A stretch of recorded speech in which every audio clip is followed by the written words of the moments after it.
په خوست ولایت کې د البدر خیریه بنسټ له لوري د 1 میلیون امریکایي ډالرو په ارزښت جوړ شوی بدر طبي روغتون د ځانګړو مراسمو په ترڅ کې ګټې اخیستنې ته وسپارل شو.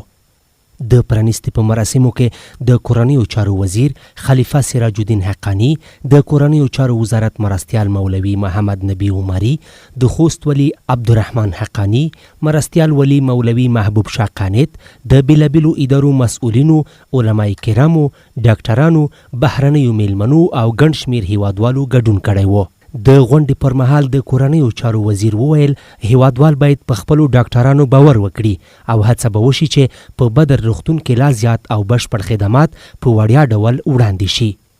نوموړي زیاته کړه چې د دې پروژې اساسي موخه د ولس خدمت او د خلکو هوساینه ده او په راتلونکي کې به هم ورته خیریه او عامه ګټې پروژې پلي شي.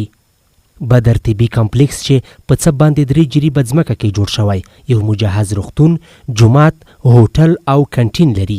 دغه کمپلیکس د غوره صحي معیارونو له مخې جوړ شوی او د عمومي داخلي عمومي جراحۍ، ماشومانو، اورتوپیدۍ، غوږ، پوزې او ستوني او غاښونو څانګې پکې فعالې دي.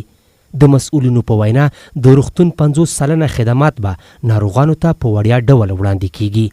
د یاد روغتون په فعالېدو سره به د خوست او شاوخوا ولایتونو ناروغان د درملنې لپاره کابل او یا هم بهرنیو هیوادونو ته د تګ له ستونزو تر ډیره بریده خلاص شي.